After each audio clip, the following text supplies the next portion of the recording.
Barrister Mir Ahmed বিন কাশেম আরমান, আপনার কাছে জানতে চাই, ৮ বছর তো দীর্ঘ সময়। ৮ বছর আপনি ওখানে কি করতেন?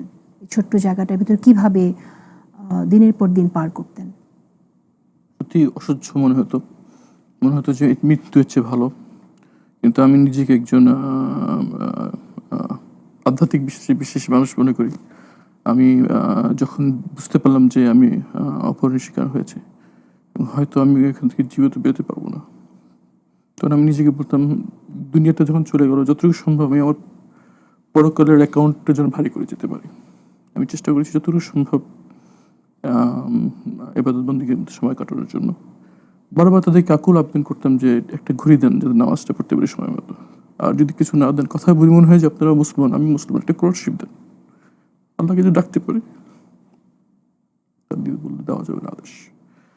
যদি যদি রাখতে চান তাহলে রাখার আমি বলতাম হতাশ হয়ে, যে রাখতে চান রাখার উপকরণ দেন, আর নাইলে মেরে ফেলেন। এভাবে রাখা, বেঁচে থাকা আমাদের যে মৃত্যুর চেয়ে কষ্টের। তো আমি বলতে পারি যে একমাত্র আমার আধ্যাত্মিক বিশ্বাসই আমাকে বাঁচিয়ে রেখেছে। যখন বের হলেন তখন কি মনে হলো প্রথমে যখন আমাকে বের করছে, তখন আমি তাহাজ্জুদ নামাজ পড়ছিলাম, অনুমান করে যে শেষ রাতে হতে পারে। ওই সময়টা নর্মালি যারা প্রহরীরা তারা ঘুমায় এবং নর্মালি আমাদেরকে বিরক্ত করে না। আমার সময় নামাজ পড়ছিলাম, আমার সময় 10-12 জন আমার সেল ঢুকে আমাকে বললো, কড়া কণ্ঠে বললো যে নামাজ শেষ করেন তাড়াতাড়ি। নর্মালি এটা তারা করে না, করতো না আগে। আমি তাড়াতাড়ি নামাজ শেষ করলাম। তারা আমাকে চোখ বাঁধত যে জিনিসটা দিয়ে, সেটা ছিল সোয়েট রেজিস্ট্যান্ট ফেব্রিক টাইপের এক ধরনের, যেটা ইউজুয়ালি সিকিউরিটি ফোর্সের ইউনিফর্মে ব্যবহার করা হয়। সেটা খুলে তারা আমাকে গামছা দিয়ে চোখ বাঁধলো, গামছা দিয়ে হাত বাঁধলো, বের করে তারা আমাকে বের করে নিয়ে চলে গেল। আমি তো আসলে বুঝতে পারিনি যে বাইরে বিপ্লব ঘটে গেছে। আমি মনে করলাম ওরা মনে হয় আমাকে মেরে ফেলবে। মনে মনে দোয়া পড়ছিলাম যে আমার জন্য মৃত্যুটা সহজ হয়। তারা আমাকে গাড়িতে নিয়ে গাড়ির ফ্লোরে শোয়া ফেললো। আমার উপরে দুজন বসলো, আমার গায়ের উপর বসে গাড়ি চলা শুরু করলো। চলতে চলতে চলতে চলতে শেষ মুহূর্তে একটা জায়গায় যে তারা আমাকে জিজ্ঞেস করলো, গাড়ি থেমে গেলো, আমাকে বসানো হলো, জিজ্ঞেস করলো আমরা কারা। আমি বললাম, আমি অস্বীকার করলাম, কারণ আমি তো স্বীকার করার সুযোগ নেই। তারা বললো যে আপনি দিন কোথায় ছিলেন। আমি বললাম আমার জানা নেই। তখন একটা কথা বললো আমার, যেটা আমার মুখে ধাক্কা লাগলো, বললো সবাইকে এটাই বলবেন। তখন আমার কাছে মনে হলো মনে হয় আমাকে মারবে না, কারণ মারলে তো এই কথা বলার প্রশ্ন আসে না। আমি একটা ধাক্কা খেলাম, আমি পড়ে গেলাম, গাড়ি চলে গেল। তখন আমি মনে হচ্ছিল যে এখন একটা গুলির আওয়াজ শুনবো আর সব শেষ হয়ে যাবে। মনে মনে সূরা ইয়াসিন পড়ছিলাম, সূরা ইয়াসিন পড়লে মৃত্যু সহজ হয়। সেই মৃত্যুর জন্য ওয়েট করছিলাম, কিন্তু দেখলাম যে কিছু আওয়াজ নাই, কিছু নাই, ঝিঝি পোকার আওয়াজ শুনতে পাচ্ছি। তখন অনেকক্ষণ পর অনেক সাহস করে একটু হাতটা দিয়ে চোখটা করার চেষ্টা করলাম, দেখলাম যে এমনভাবে করেছে আমি খুলে ফেলতে পারলাম। খুলে দেখলাম যে আমি একটা অন্ধকার প্রান্তে দাঁড়িয়ে আছি, পিছনে জঙ্গল আর সামনে অন্ধকার। আর আমি যেটা পরে আপনার ডাক্তার বলেছিল, আমার অপুষ্টির কারণে আমার 2 চোখে ছানি পড়ে গিয়েছিল, আমি সব ঘোলা দেখছিলাম। দূরে একটি অল্প আলো টিম টিম করে জ্বলছে, আমি দেখতে পাচ্ছিলাম। আমি আলোর দিকে হাঁটা শুরু করলাম। হেঁটে যে অনেক দূর হাঁটার পর কাছে যে দেখলাম এটা একটা কনস্ট্রাকশন সাইট। ওখানে একটা সাইনবোর্ড লেখা, সেখানে লেখা দিয়াবাড়ি উত্তরা। এই আমি বুঝতে পারলাম আমি এখানে আছি। আমি কিন্তু তখনও আমি জানতে পারিনি যে আমি বাইরে বিপ্লব ঘটে গেছে। আমি তখন বলতে পারছিলাম না আমার পরিচয় কি। আমি অনেক বললাম যে আমার ফোন টোন সব চুরি হয়ে গেছে, আমার বাসায় মিরপুর, আমি কীভাবে যাবো। তো বলে ওদিক যেতে থাকেন আর কি। তো ওখানে যেয়ে আমি একটা মসজিদে যাই, তখন ফজর আজান হয়ে কাছাকাছি। ওদিকে যে থাকতে থাকতে আমি ওই যে একটা জায়গা আছে যেখানে রাস্তা আর খালি প্লট, ওই জায়গাটা পেয়ে গেলাম, ওটা পরিচিত।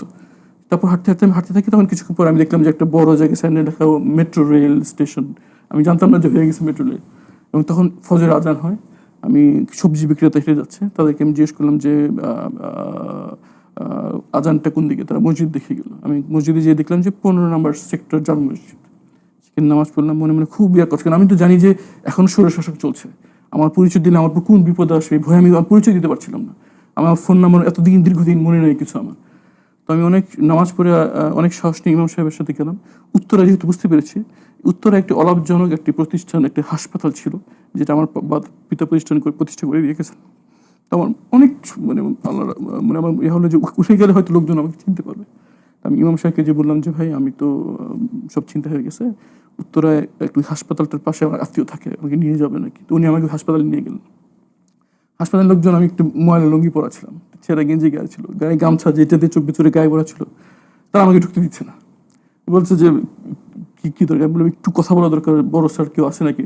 বলে বড় স্যার তখন তো ভোরের সময়, বলছে 9টার দিকে আসবে, দূরে যান। আমাকে দূরে সরাই দিল। তো আমি রাস্তায় বসে থাকলাম, বসে বসে করছি। আস্তে আস্তে দেখলাম যে ক্লিনাররা আসলো, ডাক্তাররা আসলো, অনেক একজন স্যুট টাইপের একজন আসলো আর কি। তখন আমি দৌড়ে তার কাছে গেলাম। সে দেখলাম আমাকে লুঙ্গি পরে একটু দৌড়ে আসছে দেখে সে তার মোবাইলটা তাতে পকেট ভেবে ফেলে, যাতে ভয় আশঙ্কা করতেছে কে আমাকে চিনতে পারেনি। কাছে গিয়ে আমি খুব দেখলাম যে আশা করছি একটু চিনে কিনা আমাকে, আমার তো চেহারা নষ্ট হয়ে গেছিল আর কি। দেখলাম সে চিনতে পারছে না। তো আমি তাকে বললাম যে ভাই খুব বিপদে পড়ে আপনার কাছে আসছি, একটু মোবাইলটা একটু ইউজ করা যাবে, ব্যবহার করা যাবে নাকি?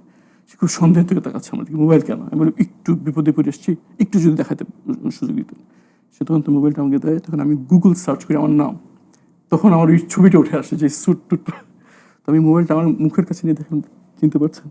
সঙ্গে সঙ্গে কেঁদে আমাকে জড়ো ধরলো, কিন্তু মনে হয় ভাইকে ফেরত পেয়েছি, দেশ স্বাধীন হলো, ভাইকে ফেরত পেয়েছি। দেশ স্বাধীন হয়েছে মানে বলেছে, সেই মতো জানতে পারলাম দেশ স্বাধীন হয়েছে। পরে আমি মনে আছে তার বাসায়, তার অফিসে বসে ল্যাপটপে আমি দেখলাম যে গুলি হচ্ছে, গুলি হচ্ছে, বাচ্চা ছেলে গুলির সামনে দাঁড়িয়ে আছে, মারা ছেলেদেরকে গুলি লাইনে পাঠিয়ে দিচ্ছে। এই তরুণ যাদের এইসব জেনজি, যাকে সবাই অত্যন্ত তুচ্ছতাচ্ছিল্য করতো, যারা ট্যাব এবং গেমস নিয়ে পড়ে থাকে, প্রাইভেট ইউনিভার্সিটির ছাত্র যাদেরকে অন্য পাবলিক স্টুডেন্ট সাথে ফার্মের মুরগি বলে ডাকে, তারা গুলির সামনে বুক পেতে দিয়েছেন, যার জন্য আজকে আমরা দিনের আলো দেখছি। নাহলে হয়তো আমাদের ওখানেই মৃত্যু হতো। তো এভাবেই আমি মৃত্যু পরে পাই। এবং পরে আমি জানতে পারি যে আমি স্বাধীন হয়েছে, দেশ স্বাধীন হয়েছে। এবং তারা তখন আমার পরিবারের সাথে যোগাযোগ করে। যখন হাসপাতাল থেকে ফোন যায় পরিবারের কাছে, সবাই ভয় পেয়ে গেল। তারা ফোনে বলতে সাহস পাচ্ছিল না, বলছে আপনার এদিকে আসেন, হাসপাতালে আসেন। তখন আমার পরিবার সদস্য ভয় পেলো যে কিছু খারাপ পেল কিনা, হাসপাতালে তো নর্মালি আসছে। তখন তারা বললো একটু ছবি পাঠান। তখন তারা আমার মোবাইল আমার মায়ের মোবাইল একটা ছবি পাঠান। তখন মা সব জানতে পারলো যে তার ছেলে বাচ্চা। তখন আমি আমাকে অ্যাম্বুলেন্স করে বাসা পাঠানো হয়, মাকে জড়িয়ে ধরে আমি ফ্যামিলির কাছে ফিরে যাই। তার মানে আপনার বাচ্চা তো আপনাকে 8 বছর দেখেনি। পারিবারিক জীবনে আপনার এখন বড় মেয়ের সামনে থেকে আমাকে টেনে হেঁচে নিয়ে যাওয়া, তো বুঝতে পারিনি যে আমাকে অপহরণ করে নিয়ে যাচ্ছে। ও দেখছি আমি খালি পায়ে চলে যাচ্ছি। আমার মেয়েটা আমার জুতো আমার পিছু পিছু নিয়ে দৌড়াচ্ছিল, বাবা তুমি খালি পেয়ে যাচ্ছ, খালি পেয়ে যাচ্ছ। আমার বাচ্চারা ট্রমাটাইজড। আমার অপহরণের পর আমার পরিবার সবসময় চেষ্টা করেছে আমার বিষয় নিয়ে কথা বলার জন্য, দুনিয়া, দেশে এবং দেশের বাইরে। এর ফলে নিয়মিতভাবে আমার পরিবারকে হয়রানি করা হয়েছে। এই পরিমাণ হয়রানি তাদেরকে করা হয়েছে যে যখন পুলিশ তাদের বাসায় আসতো, পাশে পাশে প্রতিবেশীরা মনে করতো মনে হয় কোনো সন্ত্রাসী হামলা হয়েছে, সেখানে পুলিশ হয়েছে। আপনারা সবাই জানেন যে যখন টিউলিপ সিদ্দিকীকে প্রশ্ন করে আমার ব্যাপারে, তখন এই পরিমাণ পুলিশ আমার বাসায় এসেছিল, আশেপাশে সব লোকজন বলেছে যে আমরা মনে করছি এখানে মনে হয় কোনো জঙ্গি ধরা পড়েছে, এই জন্য এই পর্যন্ত আসছিল। তাদের হয়রানির ফলে আমাদের প্রত্যেক সম্পত্তি থেকে আমাদেরকে পালিয়ে যেতে হয় এবং তারা অন্যত্র থাকতে বাধ্য হয়। আমি, আমার পরিবার, আমার সন্তানরা সবাই ট্রমাটাইজড। আমার বাচ্চারা স্কুলে গার্ড থেকে ভয় পায়। আমার মেয়েরা ঘুমিয়ে কেঁদে উঠে যে বাবাকে নিয়ে গেছে, মাকেও নিয়ে যাবে, আমরা এতিম ঘরে থাকবো, এই দুঃস্বপ্ন আমার বাচ্চারা থাকে। এটি শুধু একটি না, এই গুম, এই আয়নাঘর, এই এনফোর্স ডিসঅ্যাপিয়ারেন্স শুধু একটি জীবন না, এটি শত শত জীবনের কান্নার কথা, হাজার হাজার স্বপ্ন ধ্বংস হওয়ার কথা, এবং একটি জাতির সত্তার সারা বিশ্বের কাছে কলঙ্কিত হওয়ার একটা কথা। নূর খান লিটন,